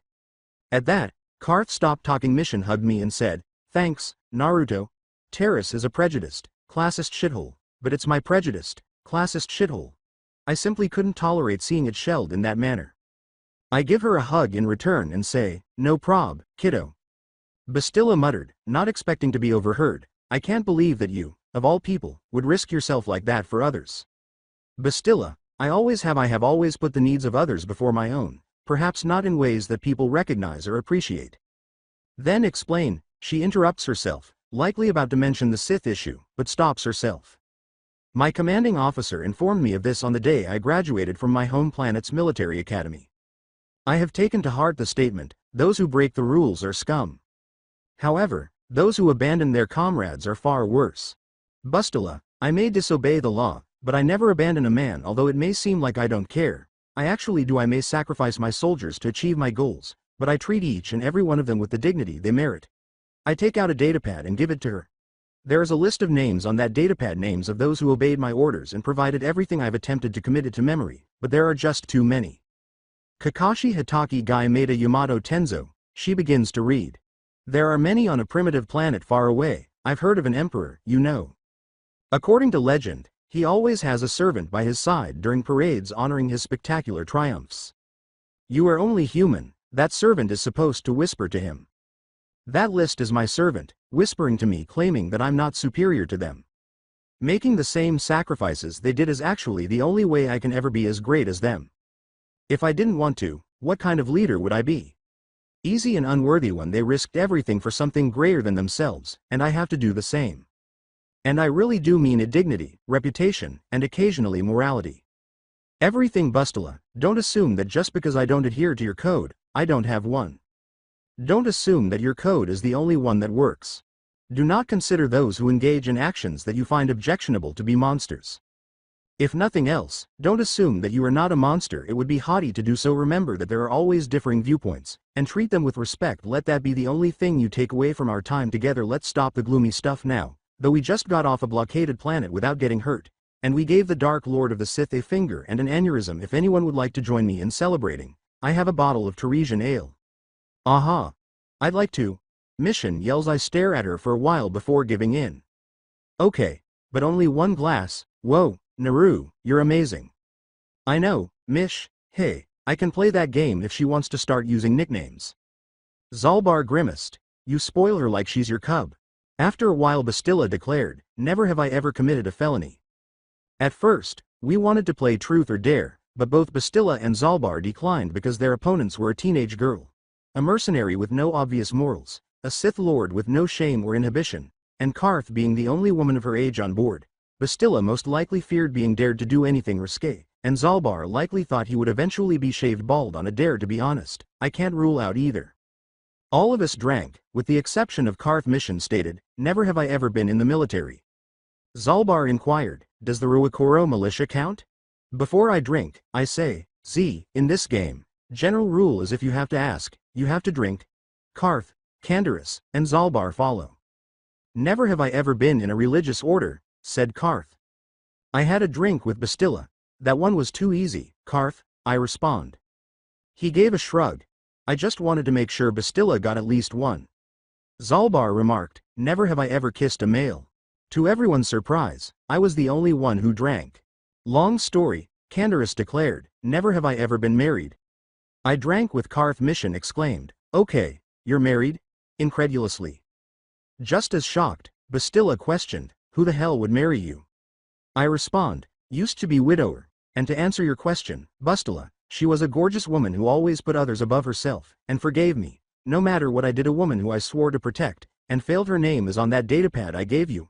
A moment of sadness passed. I made the decision to speak up, if only to avoid thinking about it. I stutter, anyway, back to the game. Never have I. What have I failed to do? Perhaps no one else would have done anything that I haven't. However, I've got it.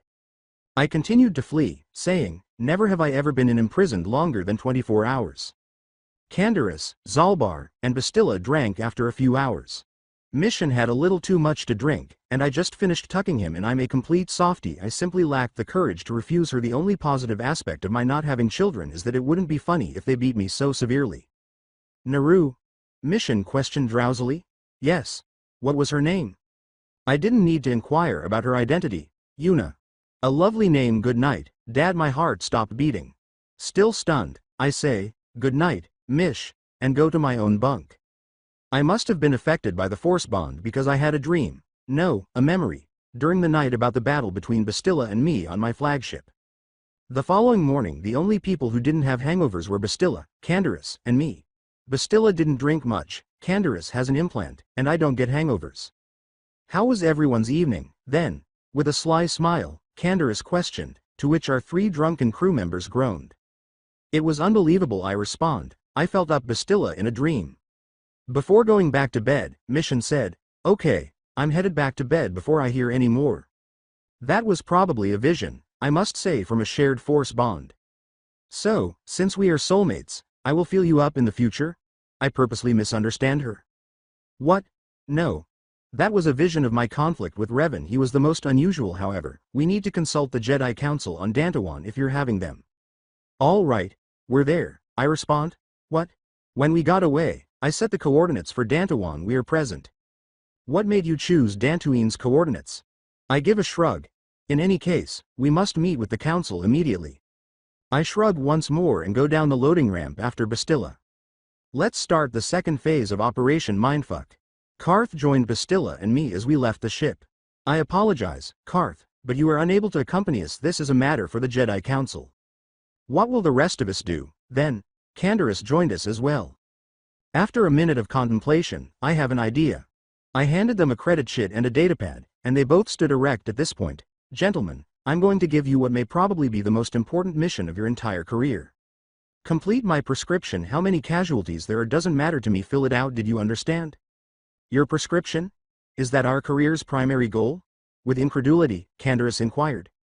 They both gave me a disbelieving look, and I sighed. You've never seen me when I'm off them. You are aware of the crazy things I do, aren't you? They both give a nod. I'm on them 1,000 times worse, imagine that.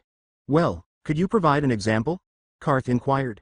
The man eventually forgave me, but I respond gravely. I once nearly killed a subordinate because I was thoroughly convinced he was a sentient warship made by grinding millions of human corpses into a sort of concrete material, and he was trying to take over my brain.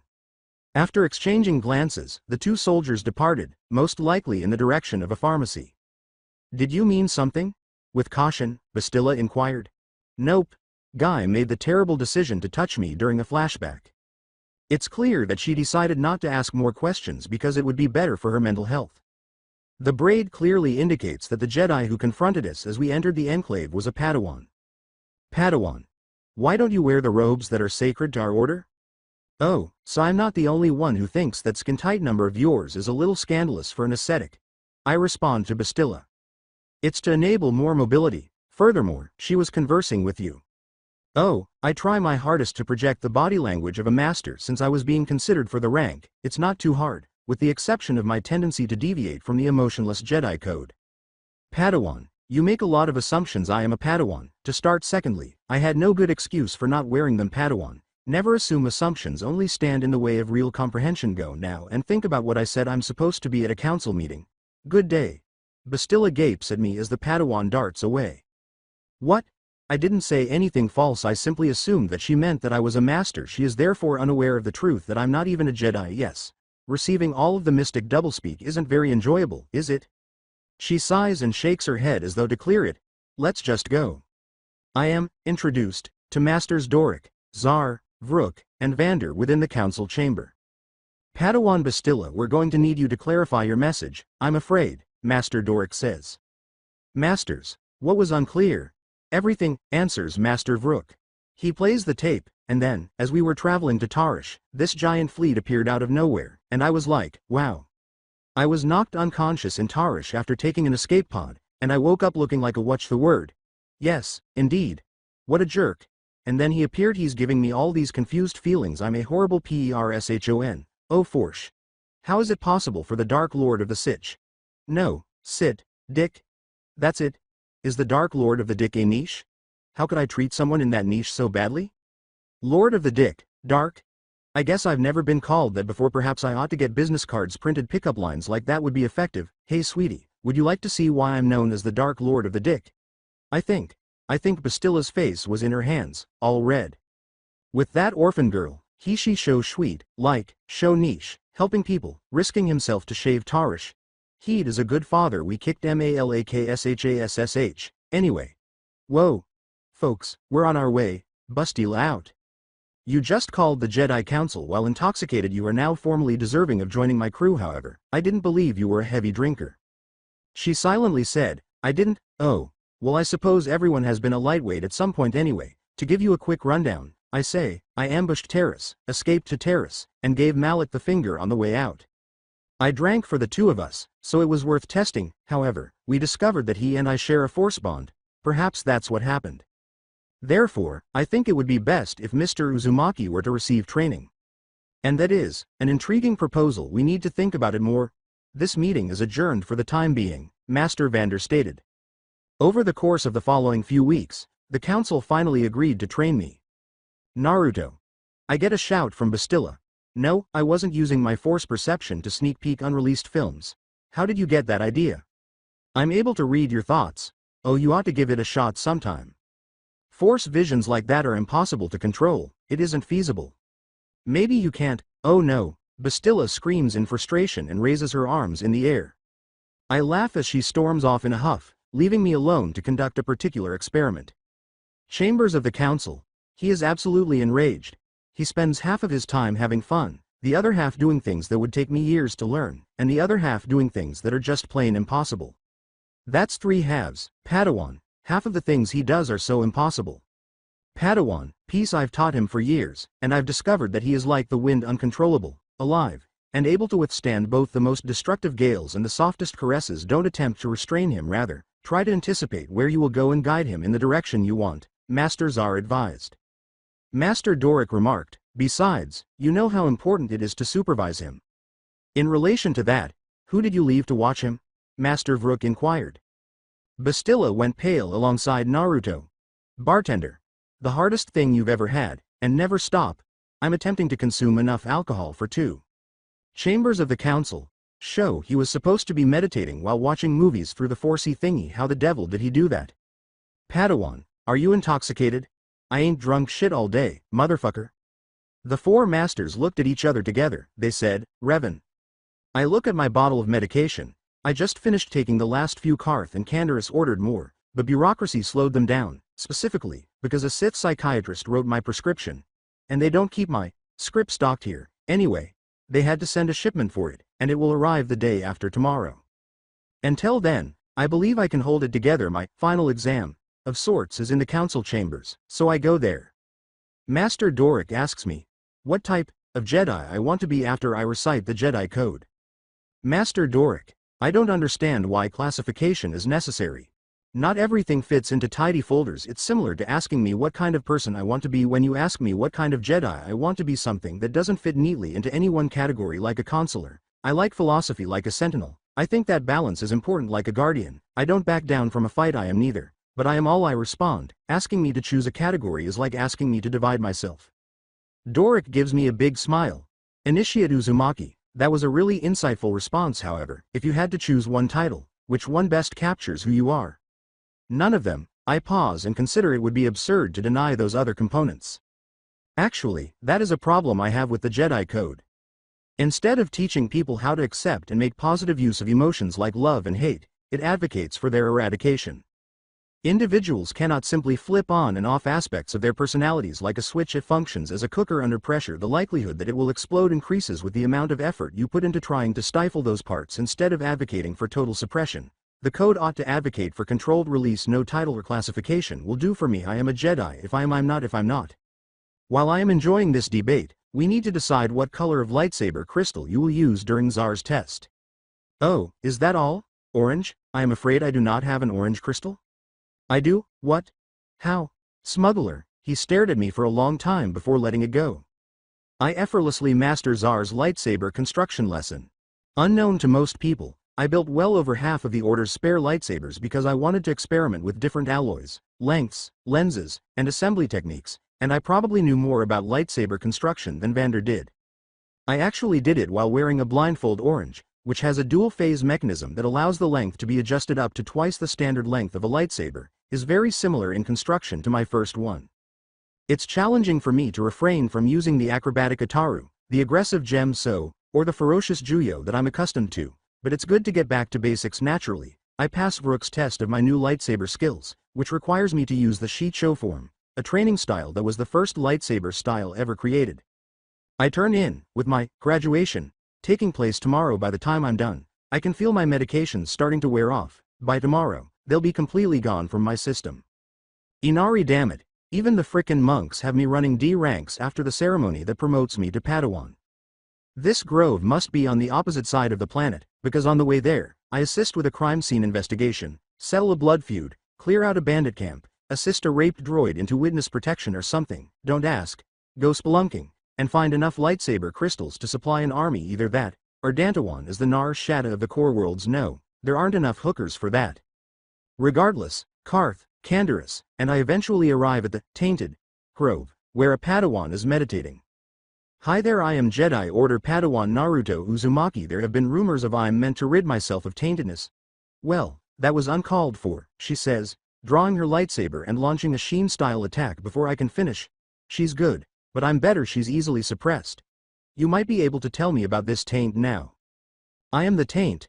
Now that she brings it up, I can sense a slight dark side in her, but not much. I frown, though the council had to have known it was a person, and they had to have known that remove would be interpreted as an order to kill by a military man, which I certainly was. However, that is not my concern right now. She is. Why? What are you saying? You didn't simply wake up one morning and decide to switch up your morning routine a bit because you think you might turn to the dark side. There must have been a reason. I would like to know why. I killed Quatra, my master. She said something that infuriated me while we were sparring. I snapped, and she cried. I drew her into my embrace. Mishaps do occur. Don't hold yourself responsible. Everyone gets upset. It's not a reason to feel guilty. Besides, she should have known better than to purposefully raise someone's blood pressure when you're both swinging lethal weapons at each other. An accident occurred. Nobody can hold you responsible, least of all her. Return and describe the circumstances. You made a mistake, so let them know how much you regret it. No one who loses their temper once turns into a monster. They'll pardon you, but that's meaningless. Pardon yourself after that. The dark side will no longer have any influence over you. She mumbles, thank you, and then heads for the temple. When I eventually get back a few hours later, I've been shopping for armor, blasters, medpacks, and other items. The moment I enter the enclave gate, a catgirl tackles me. Sadly, it's not one of the adorable anime ones, but rather one of the lioness who got beat with a shovel until it had a squashed face that could pass for human, and broke its spine and became bipedal. Catgirls. Oh, I'm so happy you saved me. As it happens, my master was only hurt. It was all a test. The realization hits me and I freeze. It was all a test. I feel like I'm getting really pissed off, and I can feel my fingernails and fangs growing longer. Bastilla. Through our connection, I mentally yell. What? What's the matter? With concern, she responds. Get the council together. I will personally kick down their doors and drag them into the council chambers if they aren't there when I am. Before she could respond, I severed the bond. Come with me, Karth. I would like to show the council something. He complies after becoming alarmed by my key and abruptly changing his attitude. To be fair, I haven't completely ruled it out, but I can see that the council is waiting in the council chambers. They appear very uncomfortable, as if I could suddenly pull out my lightsaber and kill them. Masters, I appreciate your promptness. I have a little, you see, an ethical dilemma. Specifically, you had too little and I had too many of them to fall into your small trap. Vrook asserted. We don't know what you mean, Padawan. You don't, of course. I was just informed by the Padawan that you tested her by tricking her into killing her boss, feeling that she had nowhere else to go. She turned to the dark side in distress, then you give me the order to take her out, not letting me know it was a scared, impoverished girl. Doric remarked, which you did admirably. I guess I did. Yes, unexpectedly so, Karth, I growl. He becomes alert at once.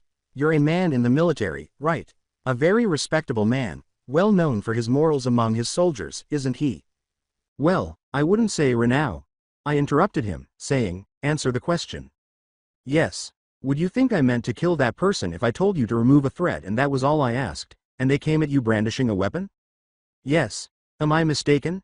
Any military man would say the same thing? No, you're right. Am I a man in the military? Yes, actually, you were my commanding officer once. So I could be expected to come to the same conclusion. Yes, thank you, that is all. Karth. You thought that a man who had spent his entire life in the military and had only been a Jedi for a week would conclude that I should use words to save her from herself instead of using a blaster to save everyone but her. Pull the other one, Masters. Do you know what I think?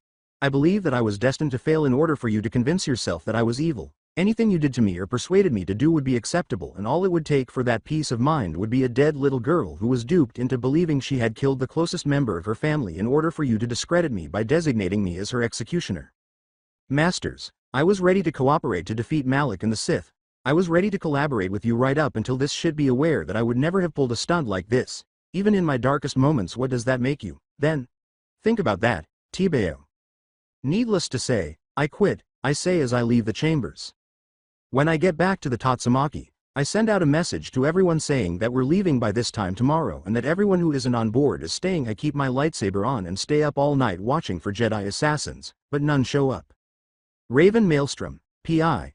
Omake okay. I can get in, sit through the ceremony, and hide out in the Tatsumaki until my shipment comes. Congratulations. The title of Padawan is hereby bestowed upon you. Your first task. A man storms into the council chambers, interrupting Master Zar. This is outrageous. Jedi, you must take action to locate my son. Zar concludes, is to get this asshole off of our property. Everyone looks at him in disbelief. But I'm a little impressed because I'm such a terrible influence and I love it. Oh my, did I really say that aloud? My intention was to assist Mr. Mateo in locating his son. On it, I'm actually fairly good at investigating, so this assignment wasn't too bad. Why? I recall this one instance where Mr. Mateo has departed, Padawan. Before he makes a snap decision, you might want to pursue him. Oh, okay. First things first, find out if the son is truly missing. A lot of kids run away from home, especially when they get caught up in old grudges like the one between the Hatfields and the Mattals. So, go out to Mr. McCoy's place, case the joint, and see if Sandal is really to blame, or if this Shen kid just found himself a little doll he carries a torch for and wanted to get away from his blue-nosed old man. Never assume they've been bumped off, but I'd better bring Candy and Garth. On my houseboat, I locate them in my office. Hi, Garth, Candy, we have a gig, so bring your pieces and shivs. What? I think he means he wants us to come with him. All right, let's move around. I want to finish with more dollars than we began with. With Raven Maelstrom, P.I., you can always count on 6 cylinders, so I put on my trusty fedora and get to work. We got a 3-for-1 deal today. On the way to McCoy's joint, we pass a copper who is trying to pinch a couple of hoods. He's getting their statement, which is a whole load of baloney to my experienced ears. He asks for my help because even the PD knows they picked the right guy with Raven Maelstrom. The case was easy. They both tried to bump off the same guy at the same time, leaving them holding the bag on their business deals. The cop wasn't as much of a pushover as I had anticipated. Hopefully, this means I can convince them to hire me more frequently. But he kept calling me a Paddy. Do I look frickin' Irish? It seems like I do, because another copper calls me the same thing.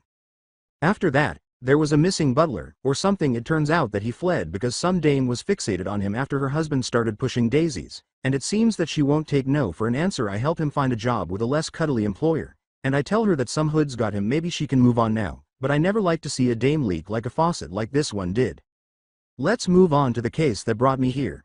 It turns out that the Hatfields and McCoys had a sort of Romeo and Juliet scenario, except that Mercutio was devoured by dogs. Hatfield abducted Romeo while he was in the struggle buggy with Juliet because he believed McCoy was responsible. Luckily, I'm able to talk them down before they kill themselves or someone else. Another day on the case of Raven Maelstrom, P.I., the fabled gumshoe.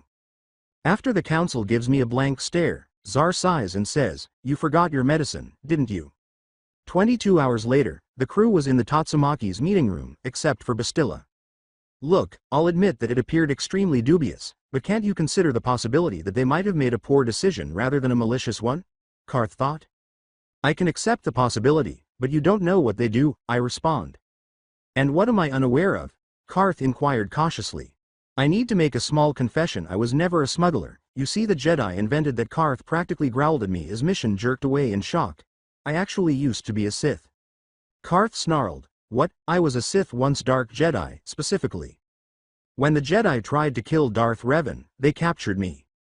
After that, they attempted to use the Force to eradicate my mind entirely, leaving behind only the intelligence they needed. They were unaware that they had failed. They then believed that I could show them the Star Forge, the source of the Sith fleet, a machine that makes it possible to build a ship with just 1,000th of the materials required. I would probably comply with their wishes because they probably wanted to hold me accountable for killing that poor girl." "You were a Sith, but why? You're among the kindest men I've ever met," Mission yells.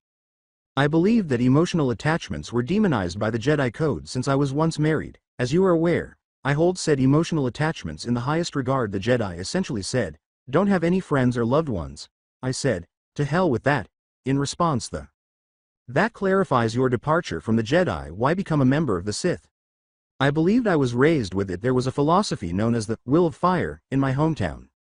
In essence, it stated that we were strong because we all respected, trusted, and cared for one another, and that relationship made us strong.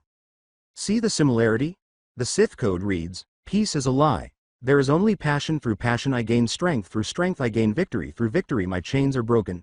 Naturally, it was somewhat ruined for me by the 'Peace is a lie. There is only passion. Therefore I can do whatever the fuck I want' camp. When the Jedi made the decision for me, I was actually thinking about leaving the Sith on my own." "So, do you know the location of this Star Forge?" Karth inquired. "Nope," I say, shaking my head. I forced myself to forget right before I was apprehended. The maps however, are divided into 5 sections, and I know where to find them. Ironically, I already have one on me. It's a duplicate of the map found here on Dantawan. The remaining 4 can be found on Korriban, Kashyyyk, Manan, and Tatooine. Our next destinations are those. Do you have any more queries?" "Yes," Karth replied. "You mentioned the Jedi's attempt to kill Darth Revan. That implies that he is still alive." "Yes, he is," I answer. "Where is he? How come you believe I know?" Following that, I spent the entire time in Jedi/Republic custody. Before we adjourn, are there any more questions? Mission replied, "Yeah, well, more of a statement. In the future, you really need to turn your paranoia down a couple of notches." "What makes you say that?" "You know what, seriously, you were searching my feminine items for bombs.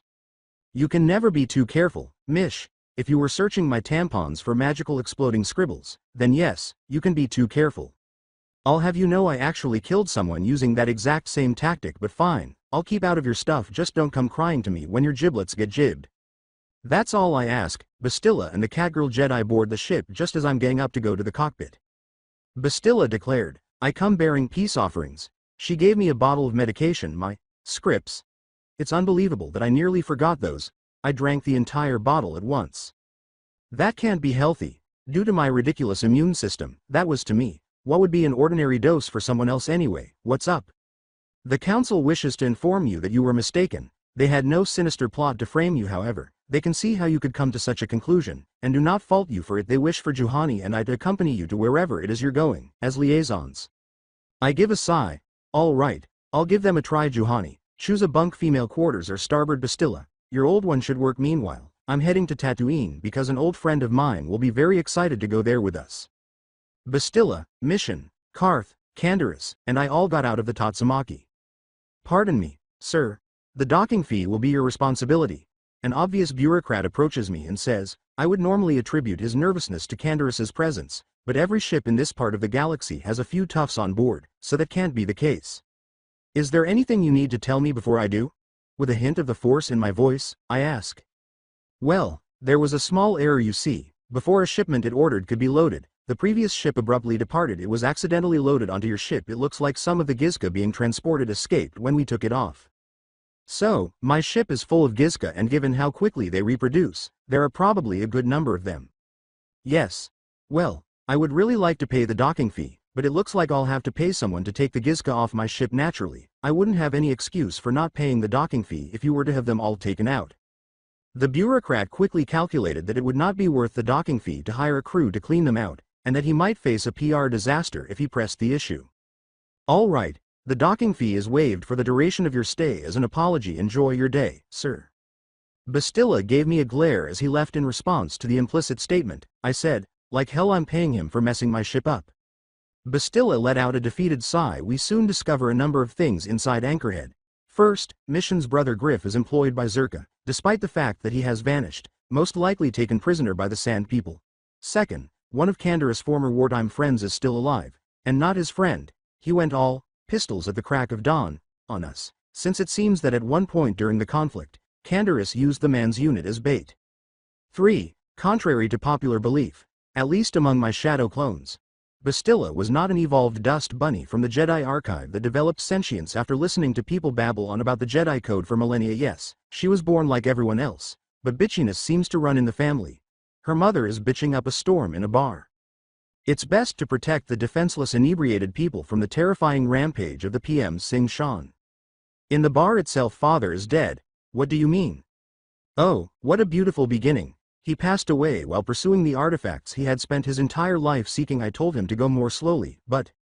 A liar. He was under pressure from you to pursue them, just as you forced him to hand me over to the Jedi.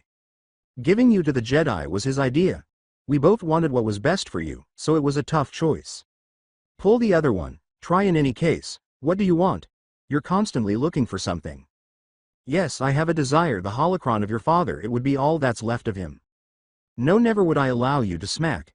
Many people who watched this exchange would think that Helena, Bastilla's mother, had just given her a bitch slap, but they would be mistaken. Bastilla, I was going to keep quiet about this. Sadly, you made me hold my hand. First of all, your father is searching for artifacts to raise money for your mother. False people enter the field of archaeology because they enjoy it, not because it pays well. It's not exactly a stable or profitable business. The second is that they handed you over to the Jedi. Regardless of how you or I feel about them, that was the right decision. Did you know that there was a statue on Mount Myoboku, where I received my Force training? Numerous statues, one statue for each person slain in an attempt to seize power. But the statues weren't copies. The very power they sought had warped and ossified their corpses into the statues. It is utterly foolish to attempt using the Force without supervision. And you would have made an effort. Any child would. Thirdly, a loved one recently passed away, one with whom she has been in love for at least 20 years. And out of spite, you want to take away the only keepsake she has? You have no idea what she's going through. Yes, I do. Every single motherfucker in this bar would be dead before you could finish if someone entered that door at this very moment and said, I'll get 1 minute with my Yuna for every person I kill. Aside from Mission, Yuna would have adored Mission. What your mother is going through is beyond your comprehension. Even though I know it's not easy for you either, I won't allow you to be petty and make things worse for everyone. I'll get the holocron for you, Mrs. Shan, I say, turning to Helena. Do you know where to begin searching for it? He would have had it on him. He died in the Krayt Dragon Cave, outside Anchorhead. Excellent, we were heading there anyway. Candaris, Karth, Mission, and Bastilla follow me as I make my way out. No, Bastilla, stay here, sort this shit out with your mother. I then carry on. You wouldn't really kill me if it got you another minute with your late wife, right? Replied Karth. No offense, but as much as I like you, Karth, I like my wife better. I thought you of all people would understand. I understand the sentiment. Well then, there's the answer now. Come on. I have a couple of old friends we need to see. We come to a store called Maelstrom Fox Parasol and Umbrella Emporium that has a cartoon of a fox hiding under an umbrella on the sign. Guys, prepare to meet Zorro the Hutt. Candaris asks, so, what is this store a front for? What? Well, it's a hut. What kind of cargo is he using this business to move? Umbrellas? No, seriously, Zorro's a little unique. He feels that if a massive rainstorm were to happen on Tatooine, it would be over before a shipment could arrive, so he keeps a stockpile also, since he's the only one with the foresight to stock on umbrellas on Tatooine. He could name his own price in such an event. I convinced him to change the name to Parasol, so he could get a steady trickle of business, rather than rely on a massive one-off event to make any money at all. Karth said, that doesn't sound like a good business model. Yeah, most other huts think he's crazy. He replies, I'm crazy, like a fox. Every time it's said to his face. Considering he made a huge profit during the monsoon of Tatooine, he may have a point. Monsoon of Tatooine? Yeah, happened 2 years ago, rained for 2 weeks straight. Karth questioned, what caused that? Sweden jutsu gone wrong. A what?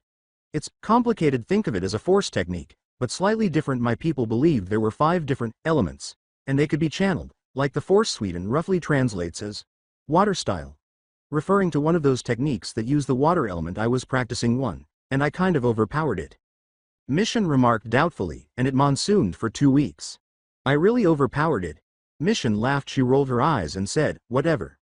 Alright, I can see you don't believe me, but that doesn't matter right now. Before we enter, I will warn you right now, don't steal anything. Not only am I a co-owner, but he has a couple of jacks as security. Karth and Candaris both flinched in shock. Karth told himself, okay, no touching anything. Jacks? Inquired Mission. We 3 veterans said, JAACs. And what does that stand for? Jedi Armed Assistance Corp. And those are? You see, during the Mandalorian Wars, the Jedi who fought the Mandalorians were prohibited from doing so by the Council. To circumvent this, they enlisted as medics in the Mercy Corps, which was legally permitted, and forgot to register as conscientious objectors. However, given that some Jedi were enlisting who could not diagnose a paper cut but could wield a saber like a demon, it didn't take long for the Jedi Council to get ready to impose restrictions on the Mercy Corps. Zoro hires Jedi who actually fought and were expelled from the Order because they didn't want to join the Sith later and therefore had nowhere to go. I've said it a million times, Zoro's good people. Of course, having former Jedi as security doesn't hurt. Of course Zoro's crazy, not stupid. People were enough informed now, so I went inside. From behind the counter, Zoro says, Naruto, old buddy, what brings you to this dust bowl of a planet? Business, I'm afraid, although I have to thank you for getting the Tatsumaki finished so quickly. That really saved us a good bit of trouble. It was no problem. All it took was a couple of calls anyway. I assume you want to leave the city? Yes. Zoro handed over a couple of cards and said, then you're going to need these. They're passes for the gate. The city's in lockdown due to the Tusken raids, but those will allow you access in and out also. HK-47 is here, if you would like some company. I would, and I'll see what the Sand People want while I'm out. Too, I'll see if I can get them off people's backs. Zoro thoughtfully caressed his numerous chins. Zoro reached under the counter and took out a couple of vaporizers, saying, they only really get like this in times of emergency. Either someone's been giving them a hard time, and they're retaliating, or they need the loot. Either way, take a couple of moisture vaporators that could help pacify them. After all, water's worth its weight in gold out there in the desert. Mission asks, wait, you just happen to have those on you? Of course, this is Tatooine. A couple of spare vaporators are always a good idea, and a good investment. I'm crazy, not stupid, replied Zoro. Oh, right? Mission appeared somewhat ashamed. Although, I'm a little curious as to how you're going to negotiate with the Tuskens, Karth replied. Candaris stated, with a blaster, most likely. No, actually, I can understand Tusken, and some Sand People can understand Basic, namely chiefs and such, who we're going to be talking with. And just in case they can't, HK can speak Tusken. The only reason I can't is due to vocal cord issues, I respond. Zoro slinks off to a back room and remarks, yeah, Naruto's kind of an omniglot anyway, I'll go get HK. Okay. What the hell did you do to get so chummy with a Hutt? He just gives you crap just because you ask him? Candaris inquires. 1. I'm his business partner. Half the crap he's giving me is mine anyway. 2. I saved him from multiple assassination attempts. 3. I'm his martial arts instructor that helped him survive a couple of Hutt death duels. I had to fricking invent a Hutt martial art in order to do so, but I managed. All 3 of those are explanations of how he owns this store, a shipyard, and a shipping corporation, among other things, and how he lived long enough to keep it also. Sometimes I use force precognition to get insider information on the stock market. All in all, I earn it. I just prefer letting him handle the day-to-day, which he does an excellent job of. Karth said, wait, Hutts have death duels? Yeah. Mainly over things like inheritance and territory disputes, rather than things like honor. They're rare, but they happen. Greeting. It is good to see you alive, Master. How may I be of service? I turned to face the rust-red droid that is the speaker. He used to be a dark orange, but this is also a nice appearance. It's good to see you. HK, I hope you're up for a little work first. We have to sort out this Sand People business, then we have to go to the Krayt Dragon Cave if there's actually a Krayt Dragon there, and it's not just a name. Statement. There is, Master. Then we may have to kill it. They are extremely territorial, and don't even let other Krayt dragons pass anywhere near them. I can't mind trick it into letting us by without overriding even its most basic instincts. Acknowledgement. Understood, please allow me to get my blaster rifle, and I will be ready to depart immediately. Take as long as you need. HK, thanks again, Zoro. No problem, take care out there, Naruto. We depart from Zoro's shop with HK in tow. We met up with Bastilla and Juhani as my group and I headed for the Anchorhead gate. I thought you were talking with your mother, I reply. Well, yes I was, however, we both decided it was best if I saw father one more time. It's not going to be pretty, especially if a crate dragon is what killed him. I'm well aware of that. In the meantime, my mother is going to be at the hospital, for a treatment she previously could not afford. Let me guess, my boundless generosity is footing the bill. Glancing down at her feet, Bastilla muttered, yes. One aspect of business that I struggle with is saying, okay, just needed to know so Zoro can redo the numbers. When it comes to math, Zoro is nothing short of a genius. His inclination for high risk, high reward investments and hot politics are the only things preventing him from becoming a successful businessman on his own. Bastilla gave me a startled look. What? You thought I was going to be mad that you used some of the petty cash to help your mom? That's what it's there for?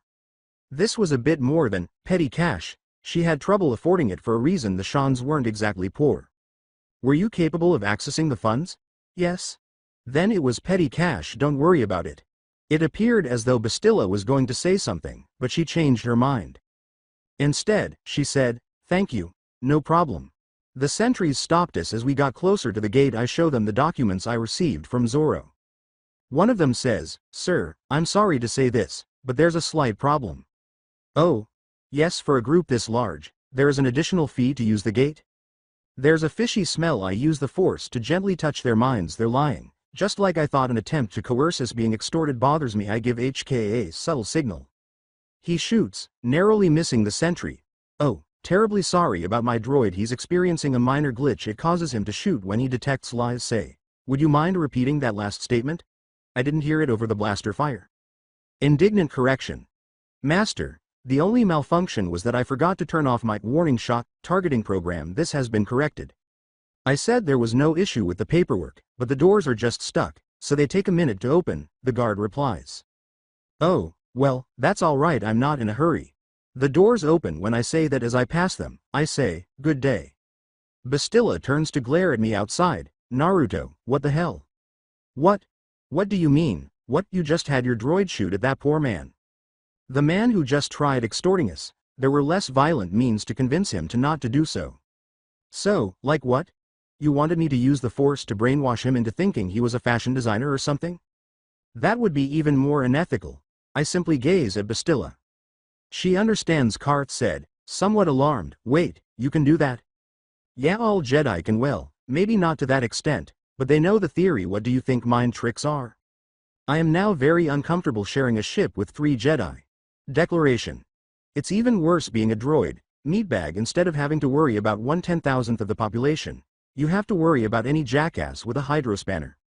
Don't worry, if we do it right, you won't notice any difference. Besides, the 3 of us don't exactly see eye to eye on policy, so the 3 of us should cancel each other out. That, or wipe you into nothing but a mindless husk, and I'm sure people would notice a difference then. Was that supposed to be reassuring? If so, you failed? No, if you want reassuring, then know this. Those 2 probably aren't so subtle that I can't catch them and reverse it, and I'm having so much fun messing with your head the good old-fashioned way that using the force to do it feels like cheating. And, oddly enough, that is reassuring. I could just be using the force to make you think that. Karth gave me a fierce look and said, stop trying to mess with my head. But it's a lot of fun. I complain I get a nose flick from Mission Naruto. Oh no, she chuckles as she says this. I know where you sleep, and I have paint, cellophane, and glitter at my disposal. I glare at her. Keep an eye on it. Yeah, she said, rolling her eyes at me. Yes, this heresy cannot stand. I must teach the non-believer believe it. I believe she doubts my ability to master the practical art of practical jokes.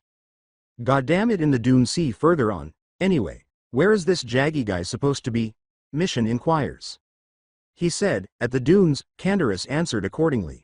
So, he could be right next to us, or the complete opposite side of the planet, according to the mission. Almost exactly, I say. It might be a ruse to use the desert to exhaust us while we search for him and arrive weaker, or so he can claim we didn't show and thus forfeited. Question. If that's the case, may I shoot him? Yes, remember that Canderous has priority recognition. Master, Of course, I'd never consider denying the Mandalorian meatbag a decent assassination. With a glance at HK, Canderous says, I think you and I are going to get along just fine. Why did you purchase this murderous device? Bastilla inquired in horror. Who is it, Canderous or HK? The droid, among other things. He speaks Tusken. Secondly, I didn't purchase him, I constructed him. 3. So he could personally shoot everyone I couldn't. 4th, I had to shoot people I couldn't personally trust to not shoot me because I couldn't trust anyone else. Deadpan, Bastilla remarked. Oh, the horror. When attempting to manage a military. Indeed, it is terrifying. I'm still itching where that shrapnel struck me. With a hand signal that means, stop, Canderous raised his fist and said, well, those theories of yours are moot, because there he is. Well, you did show up. However, it seems that you brought backup. Coward, you can't even bring an army to a duel. Jaggy scoffed. You speak for yourself. Do you believe I missed your hired guns? Canderous shot back. I couldn't trust you to come by yourself, so they were just an insurance policy, which seems to be something I was wise to do. Believe me, my companions have no intention of getting involved, unless your thugs do, Canderous reassured. Well, apart from commenting on how stupid this is, I respond. Of course, coming from an erudic dicket, translation, outsider, stupid traitor.